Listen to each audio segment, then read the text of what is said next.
while for Daphne Hedgecock, a tourist from Sydney, the reason was simple. I chose the Comet because it's daylight and you have the scenery, which you don't have at night. How would you compare it with, say, something like the XPT? A T-model board to a Rolls Royce. That's different, huh? Yeah. But I suppose she would have been something of the XPT of the 30s, wouldn't she? Oh, the train of the 30s. The train. In many ways, the Comet could be an old suburban rail car, lifted out of its normal environment and sent to do penance on a line through outback and pastoral New South Wales. Certainly, the celestial connotations of its name belong to the 1930s.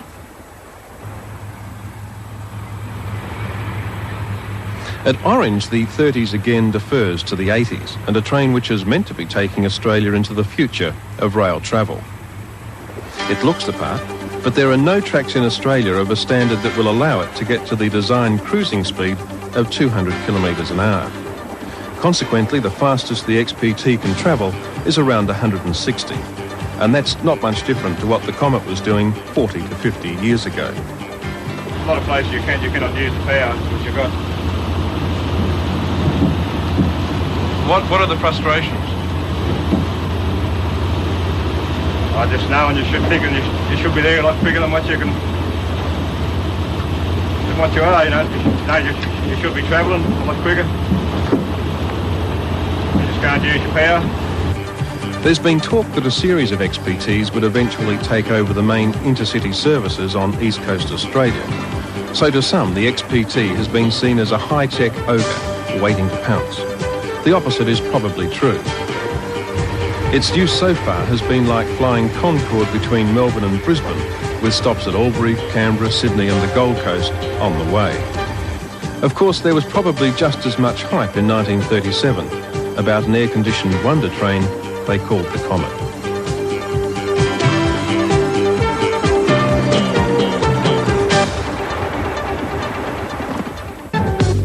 The Silver City Comet and the XPT may share the stretch of transcontinental railway line across New South Wales, but it belongs to the Indian Pacific. Now it's almost within smelling distance of Sydney, having passed through the lush hills and grazing areas immediately east of Perth, into the deserts and semi-deserts of South and Western Australia, through to the sparse farming and pastoral country of Western New South Wales.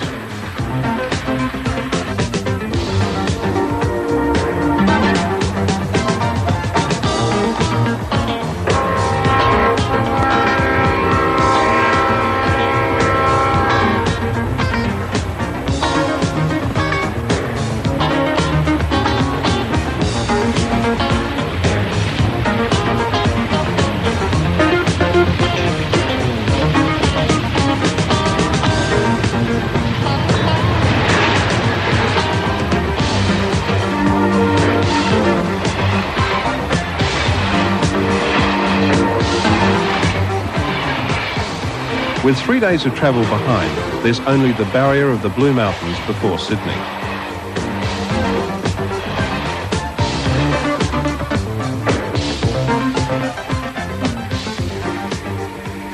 Past Lithgow, passengers get only a passing glimpse of some old carriages and the amazing viaducts which were a vital part of the rail breakthrough which tamed the mountain crossing. It's a fleeting moment in the long journey. A journey which couldn't have been made without the engineering brilliance which established the zigzag railway near Lithgow. In fact, along much the same route taken by explorers Blaxland, Lawson and Wentworth 50 years before. To the uninitiated, the zigzag can be a little confusing. Backwards, then forwards, up the mountain, down the mountain, turn around and repeat the process. At first, the logistics of the operation probably appear much the same as they would have nearly 120 years ago, with the train being pushed and pulled from the bottom to the top and back again.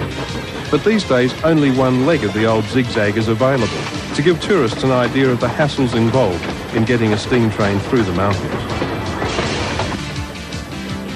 The top of the zigzag is now a roadway, and the bottom is the main electrified line.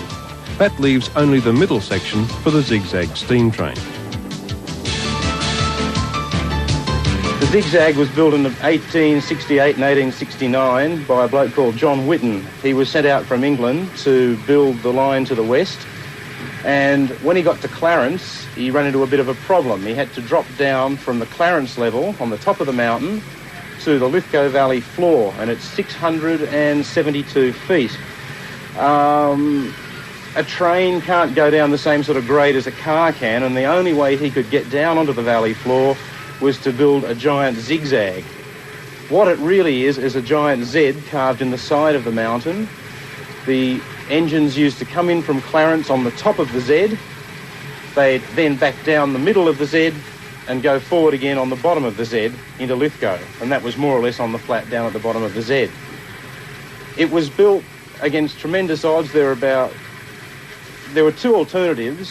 One was a tunnel, which would have taken 10 million bricks, and the colony just did not have 10 million bricks.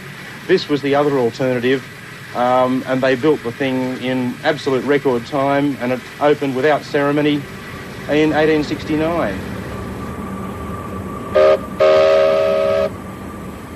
Michael Forbes is the total steam devotee. As a fireman come driver on the railway, he appreciates not only the problems which were associated with the building of the line, but also the power of the old engines that conquered it. There's a really incredible feeling when you open the regulator of a steam locomotive for the first time. The power available to you is just about limitless. You have to be very careful how you control it, or the wheels will skid, or she'll stamp her feet as we call it. But it's really a magnificent feeling of being in charge of a living, steam-powered monster.